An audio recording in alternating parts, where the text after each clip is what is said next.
Monsieur Mentouga, on parle là de la désacralisation de la fonction de police. On parle là de la gravité d'une situation qui, heureusement, ne concerne quelques individus parce qu'on ne peut pas utiliser ces quelques faits pour jeter l'opprobre sur la police camerounaise républicaine qui travaille avec beaucoup de professionnalisme sur le terrain. On peut l'attester dans le cadre de cette émission. Mais lorsqu'on finit de dire ça, est-ce que c'est normal qu'en 2025, on soit confronté à un type de situation pareille? Qu'est-ce qui, selon vous, peut justifier cette scène ou alors ces scènes que nous avons vues dans le cadre de ces vidéos qui ont suscité l'ire de Martin Bagangélé et l'indignation de beaucoup de Camerounais qui nous écoutent ce matin? Écoutez, Jordan, ce scandale sexuel vient plus que jamais consacrer l'actualité de mon roman Triangle sacré, qui, comme vous l'avez dit, dénonce la légèreté des mœurs dans notre société à la dérive. Cette dépravation des mœurs, c'est depuis 2023 aujourd'hui que je la dénonce en fait, parce que nous sommes dans une société qui a normalisé l'écart et écarté la norme, voyez-vous. Nous ne savons plus à quel sein nous vouer. On marche clairement sur la tête dans notre pays.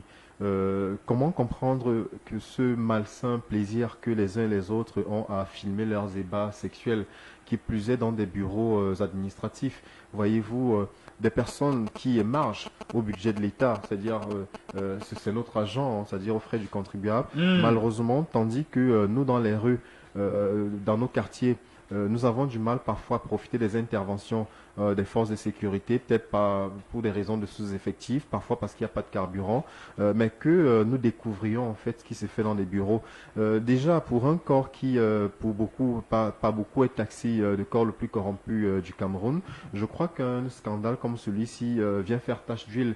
Voyez-vous, on a déjà une très mauvaise appréhension des FMO, c'est-à-dire des forces de l'ordre, de nous rendre encore compte de ce qui se passe. C'est pas la première fois qu'un tel scandale voilà, donc surgisse au sein de la police. Ça voudrait dire qu'à un moment donné, il faudrait questionner la moralité des personnes qui intègrent ce corps-là.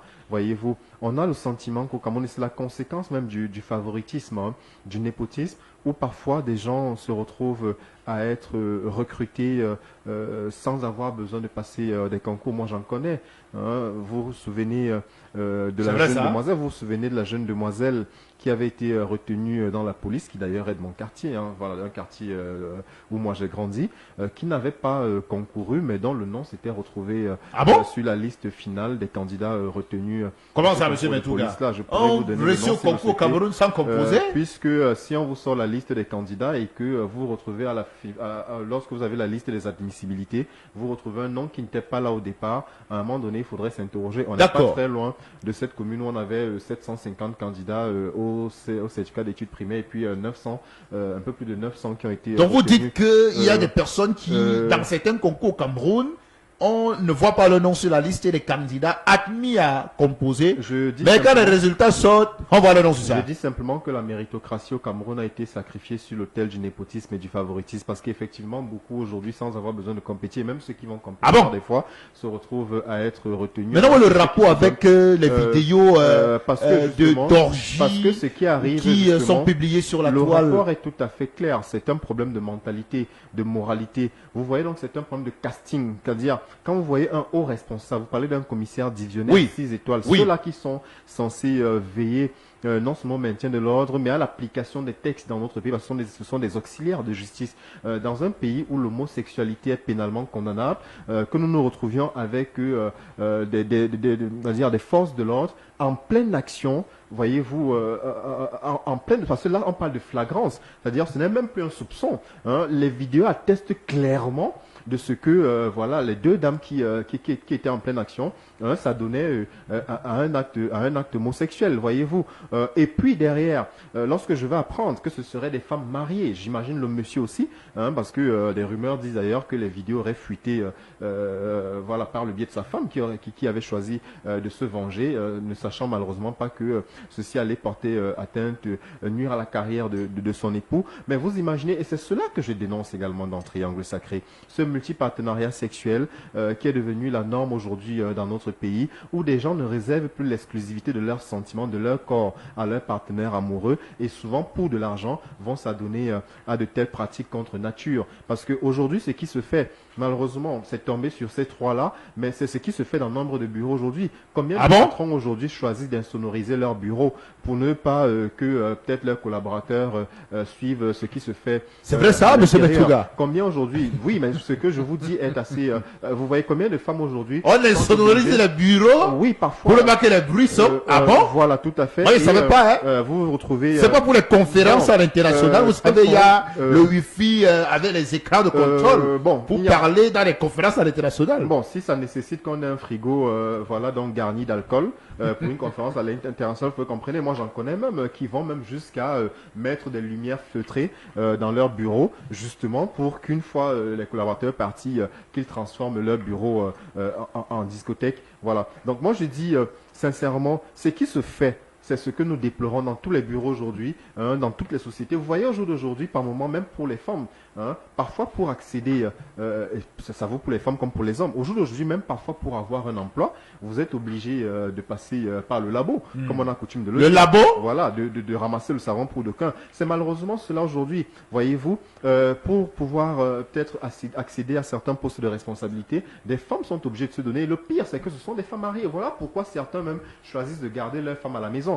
Je l'ai souvent dit, le travail de la femme est une porte ouverte à l'infidélité. Parce que ce qui se passe, c'est ce qui arrive. Vous n'allez pas nous faire ça quand même, monsieur Metouga. Je dis, ça peut être réactionnaire. Les femmes, je vous assure, les femmes doivent travailler aussi, non? Oui, bon, dans une société égalitaire comme la nôtre, nous sommes dans une mouvance. La secte féministe aujourd'hui est en train de défendre l'égalité homme-femme, œuvre en faveur de l'émancipation de la femme. Mais la réalité, le féminisme comme étant une secte, bon.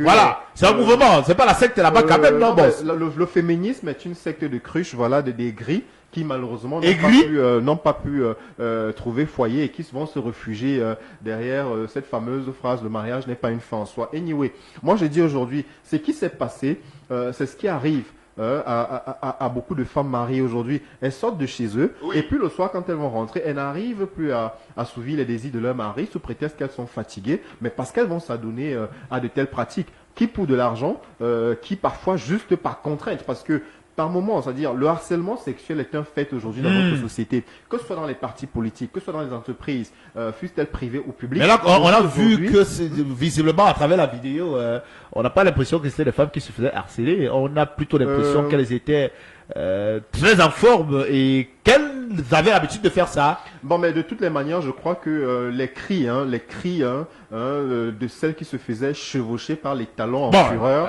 voilà, vous a donné de comprendre en réalité qu'elle payait le prix de ce qu'elle avait perçu. Voilà, donc je paye, donc je consomme, c'est la règle dans notre pays, dans notre société. Et moi, j'en appelle justement à la dignité de la femme, à la préservation de l'éthique et des bonnes mœurs. Et puis elle savait qu'on était en train de les filmer. Voilà, il faudrait que la femme ait du respect pour son corps aujourd'hui. Quand j'écris triangle sacré, vous l'aurez bien compris, triangle sacré fait allusion au féminin de Scarpa, c'est-à-dire qui fait justement allusion à cet appareil génital féminin là, d'où nous venons tous. Voilà, cette femme qui donne la vie, il faudrait que la femme comprenne aujourd'hui que sa dignité, c'est son entrejambe et qu'elle devrait le réserver à celui qui le mérite réellement. Mais, sauf que dans une société aussi capitaliste que la nôtre, où les gens brillent plutôt par leur cupidité, vous l'avez dit, par la vénalité, à un moment donné, vous vous rendez compte que les femmes ont choisi souvent de donner leur corps en contrepartie de l'argent, des biens onéreux, même pour un iPhone. Parfois, vous voyez les jeunes filles, il y a eu un scandale précédent avec des jeunes étudiants, avec des jeunes élèves. Moi, je vois des groupes aujourd'hui,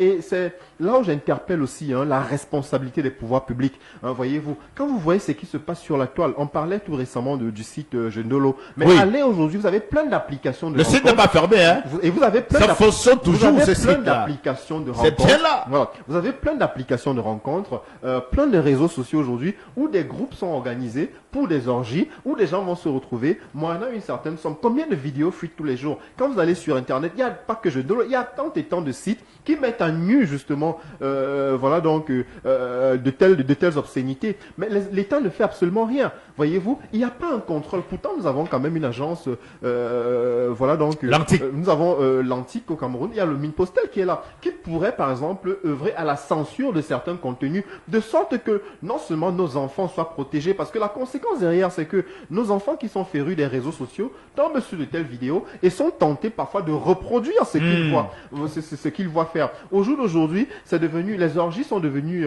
monnaie courante et nous assistons à une montée vertigineuse de l'homosexualité dans notre pays qui normalement est interdite. Voyez. Tout à fait, le code pénal condamne ça. Il n'y a pas de débat dessus. Il faudrait que des actions fortes. Je salue déjà la réaction immédiate du délégué. Directement, vraiment, il n'a pas attendu. Voilà. Hein? Ça, c'est ce qu'il faudrait vraiment. De tels actes devraient être. On ne peut pas le temps à la DGSN. Mais qu'on ne s'arrête pas. Là-bas, on travaille, oui. Qu'on ne s'arrête pas à ce niveau, qu'on aille voir. Vous avez des débits de boissons aujourd'hui qui sont spécialisés, c'est-à-dire que qui sont des milieux, des lieux de rencontre de ces personnes queer, c'est-à-dire de ces homosexuels qui aujourd'hui ne se cachent carrément plus. Vous avez aujourd'hui des homosexuels dans notre pays qui s'embrassent dans la rue devant Monsieur Tout le Monde. Ah bon? Qui aujourd'hui partagent leurs ébats. Bah écoutez, moi-même qui suis aujourd'hui sur la toile, mais moi je reçois des propositions tous les jours des personnes qui n'ont même pas honte, qui ne cachent pas leur identité, voyez-vous. Donc au jour d'aujourd'hui, et c'est pour cela que je dis, en 2025, nous avons besoin d'un leadership fort. Parce qu'il faut à un moment donné, notre société, voilà donc, est à la dérive aujourd'hui, voyez-vous. Il faudrait vraiment qu'on trouve le moyen. Je crains pour les générations futures. Hein. La vidéopornographie est devenue le contenu le plus consommé aujourd'hui sur Internet. Oui. Voyez-vous. Bon, c'est pas qu'au Cameroun, hein. C'est pas qu'au Cameroun. Oui, ça. naturellement. Oui. Mais voyez-vous, à un moment donné, quand vous voyez l'affluence des uns des autres sur Telegram qui vont chercher ces vidéos, vous vous demandez, mais pourquoi est-ce qu'ils ne consacrent pas la même énergie, le même temps peut-être à la quête d'informations? Vous avez parlé tout à l'heure de la nécessaire culture des citoyens pour un certain éveil de Tous conscience. les Camerounais ont dit qu'ils veulent voir la vidéo, mais personne n'a écrit pour dire qu'il veut le programme politique d'un candidat vous allez voir, à l'élection présidentielle. Et vous allez voilà voir, le paradoxe, c'est-à-dire que... Et tandis que vous les condamnez, mais vous allez voir, d'aucuns envient plutôt ce commissaire-là, souhaiterait être à sa place. Voyez-vous. Ah bon? Parce que c'est ce qu'aujourd'hui dans notre pays, voyez-vous, des gens à un moment donné, pour peu, j'aime souvent le dire, l'amour aujourd'hui n'est devenu l'apanage. Enfin, vous n'avez d'amour qu'à la mesure de votre poche. Hein. Moi, j'ai souvent été attaqué par des personnes qui me traitaient de misogyne, qui estimaient que je m'attaquais à la femme parce que je voulais pas lui donner mon argent. À un moment donné, il faudrait qu'on arrête. Si la prostitution a pignon sur rue au Cameroun, c'est parce qu'il y a des clients.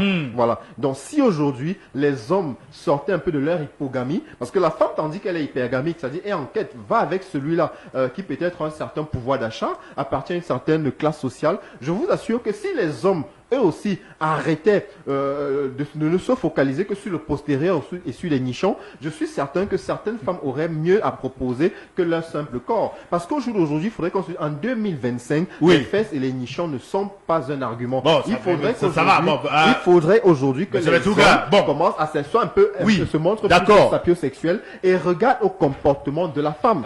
Voyez-vous. Et ces femmes aussi, quand vous les voyez telles qu'elles se vêtent dans la rue, décolletées, quasiment dénudées, vous comprenez très bien, c'est-à-dire au jour d'aujourd'hui, combien sont-elles à se balader sans sous-vêtements? J'entendais un ami qui disait, mais le soutien vous a fait quoi? Voyez-les dans la rue au jour d'aujourd'hui. À un moment donné, vous comprenez clairement qu'elles sont à la chasse de l'homme. Elles font tout pour attirer sur elles les regards masculins. Voyez-vous? Et les hommes, le leur rendent bien parce que malheureusement, pour peu, comme l'artiste Coco Argenté le disait, le cerveau de l'homme se trouve où on sait. Malheureusement, le jeune Camerounais, le citoyen camerounais aujourd'hui a tendance à réfléchir avec son petit cerveau plutôt qu'avec le grand. Et c'est ce qui permet à... Comment est-ce qu'on sort de tout ça?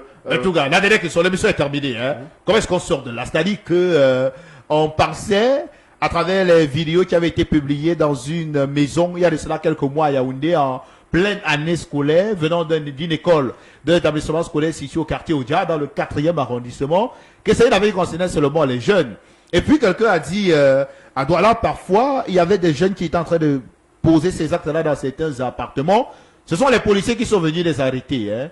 Aujourd'hui, quelqu'un m'a dit à l'entame de cette émission que lorsque les jeunes feront ça et que les policiers viendront pour les arrêter, ils diront vous venez nous arrêter alors que vous-même vous faites dans ça. Heureusement, la DGSN, le patron a frappé. Mais la question c'est, on semble à rire, mais c'est très grave.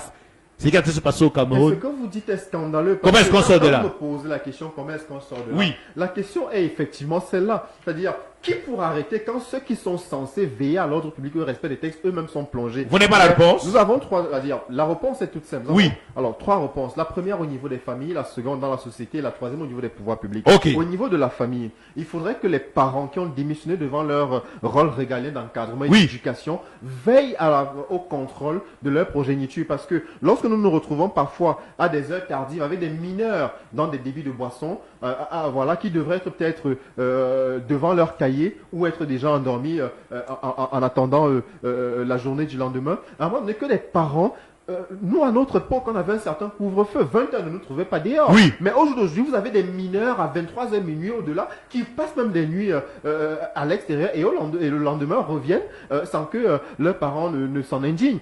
À notre époque, on avait même peur de ramener voilà, donc, nos copines à la maison. Mais au jour d'aujourd'hui, c'est le défilé à la maison. Celle-ci entre le matin, sort le soir, l'autre rentre, que les parents encouragent. Vous avez des jeunes filles aujourd'hui qui se retrouvent avec des appareils, des téléphones dernier cri, que leurs parents ne pourraient eux-mêmes s'offrir, mais les parents n'en disent rien. Vous ne pouvez pas avoir des enfants. Vous avez votre jeune fille qui ramène des vêtements, qui ramène des présents, qui mène un train de vie au-dessus du vôtre. Vous n'en dites rien, mais vous trouvez le moyen de vous en satisfaire. Les parents Il faudrait que les parents doivent être responsables. Qui reprennent les pouvoirs publics. Maintenant, au niveau des pouvoirs publics, oui. Sincèrement, il faudrait déjà veiller à la régulation du digital dans notre pays, que de tels contenus soient censurés, et ils disposent de toutes les méthodes au niveau du Minpostel. Si ailleurs on a le contrôle parental qui à un certain âge ne permet pas aux mineurs d'accéder à certains types de contenus, au Cameroun ça peut se faire aussi, et j'ai toujours proposé quelque part la tarification des réseaux sociaux. Si aujourd'hui on exigeait par exemple que chaque abonné, je sais pas moi, TikTok, Facebook,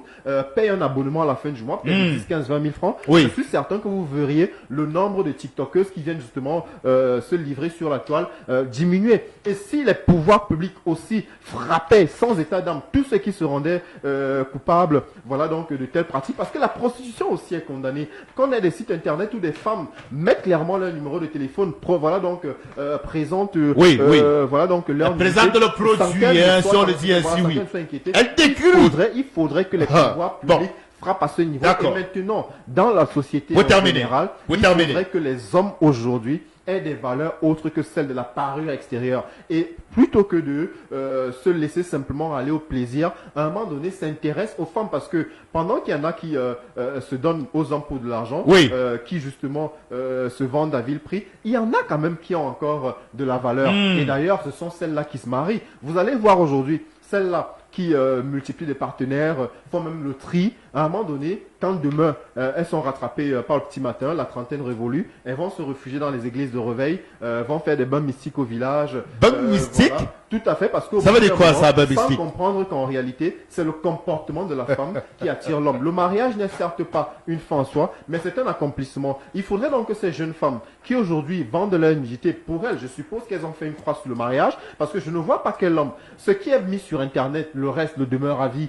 Demain, lorsque vous... Oui. Voilà, il y a les captures des cas qui sont gardés. Hein? Voilà, et ces éléments sont sauvegardés dans des serveurs. Lorsque demain, quelqu'un a dit un jour, j'entendais une jeune femme dire, c'est malheureux quand tu n'es pas encore sorti de la bordellerie et que tu tombes sur l'homme de ta vie. Parce que par moment, elles le font, par désespoir, le jour où elles tombent sur un homme sérieux qui voudrait justement les mettre sous leur toit, à un moment donné, ces photos, ces vidéos... Le jour qu'il va présenter la femme dans sa famille, voilà, directement.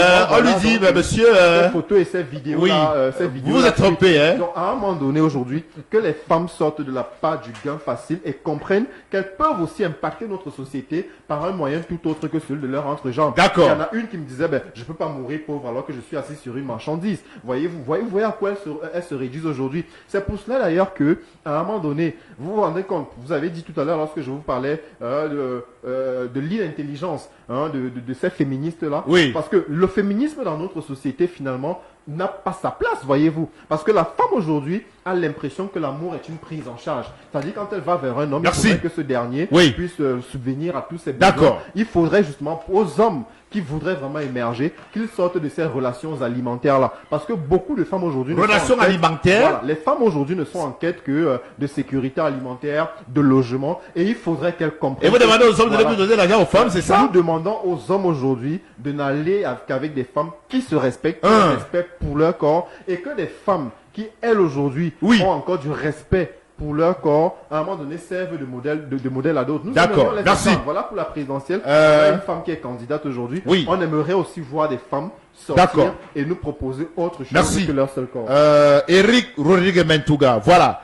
Vous avez beaucoup parlé ce matin, hein, c'est-à-dire que, bon, vraiment, après, on va prendre la publicité, juste après la conclusion de cette émission.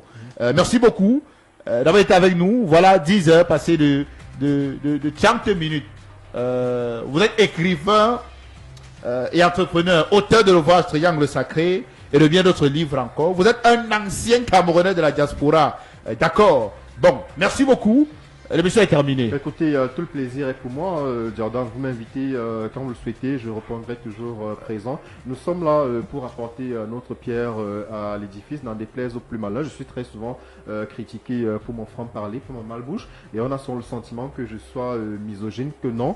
Je me veux être simplement le templier, hein, voilà, dans le dernier rempart de nos valeurs, parce qu'au jour d'aujourd'hui, vraiment, nous sommes en train d'aller à la dérive, et il serait temps, vraiment, que nous revenions à nos valeurs fondamentales. Et D'accord. ça passe par le retour au sacré. Merci. Le retour au sacré, la femme, elle est sacrée, on doit la respecter, et les femmes doivent également se respecter. Merci beaucoup, Eric Rodrigue Mentuga. Merci à la grosse équipe de production qui nous a accompagnés ce matin, comme d'habitude, Matin Ondoa, à la mise en onde Martin Messing, aux caméras, sur le digital aussi, David Etamé à la coordination, Reine Christelle Tigniem à la coordination centrale, François Biba à la supervision générale. Rendez-vous lundi avec le même plaisir. Mesdames et messieurs, Jordan Joseph Omekong à la présentation. Bonne journée à vous sur Horizon 3 Radio. C'est la 92.2. Bon début de week-end. À vous participation.